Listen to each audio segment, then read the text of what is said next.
Welcome to Buckeye Sports. I'm Emmet Morris here alongside Danielle Joseph. And Daniel, it's been a while since we've been here. It really has been, but you know what? It has also been a while since the men's basketball team has made it to the big dance, the NCAA March Madness tournament. After falling 2 straight games to Michigan State and Iowa, the Buckeyes will essentially need to win out in their next 3 games if they want to feel comfortable on Selection Sunday. However, that will be a tough task for a team that has been highly inconsistent this season. In their 74-57 loss to Iowa on Wednesday, Ohio State had a promising start, going up 14-2 in the first 2 minutes of the game. However, shortly after, it was all the Hawkeyes who dominated in the remaining 16 of the first half, where they went on a 31-4 run, solidifying their lead. The 17-point loss was Ohio State's second largest defeat this season.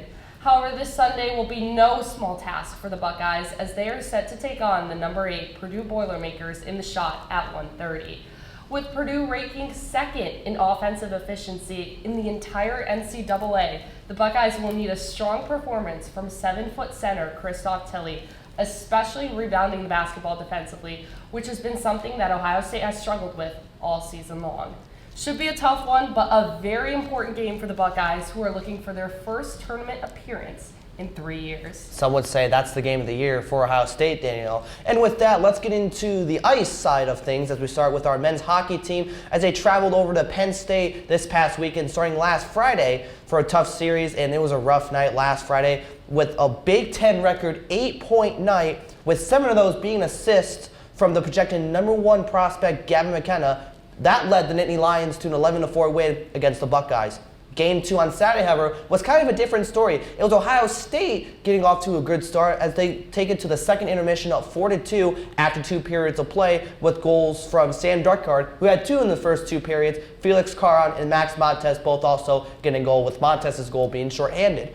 However, the Penn State Nittany Lions didn't give up, and they show why. They're a top 5 team in the nation. They were able to come back to tie the game with 2 minutes left in regulation, and then guess who? Gavin McKenna in overtime scoring the game winner, putting the Nittany Lions over the Buckeyes 5-4. However, the Buckeyes will still get the point since they forced the game in the overtime.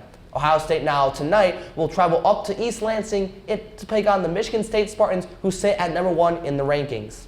Yeah, Ohio State hockey had a pretty good weekend. Now, moving on to women's basketball, after falling to their number 8 rivals up north, the Michigan Wolverines, in overtime 88-86, the women's basketball team looks ahead to their last game of the season this Sunday against the number 15 Michigan State Spartans at noon in East Lansing, with number 13 and number 15 facing off in what will be an important matchup for Big Ten tournament seeding that is set to tip off March 4th in Indianapolis.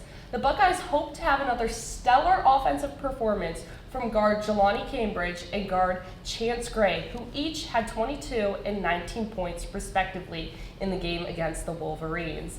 But offense isn't just going to win the game for Ohio State. Coming into the game, the Spartans are 3rd in the Big Ten in field goal percentage, shooting 48.5%. Expect Kennedy Cambridge to get heavily involved defensively for Ohio State in this one.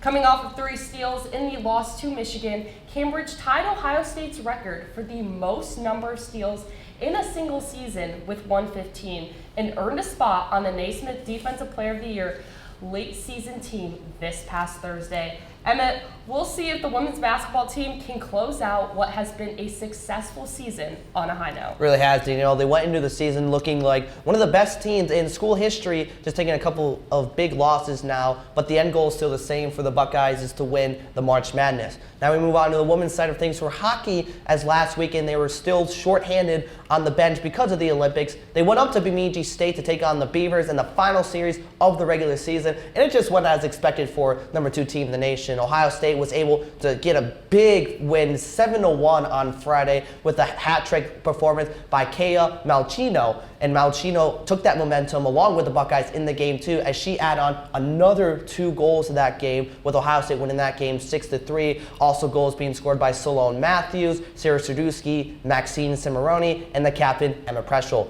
the number 2 team in the nation, will come back home to Columbus to play the first round of the WCHA tournament, and they'll take on St. Thomas with a full roster tonight, including the return of now Olympic gold medalist Joy Dunn. Yeah, congratulations, Joy Dunn. Should be a good one. Should be a good one.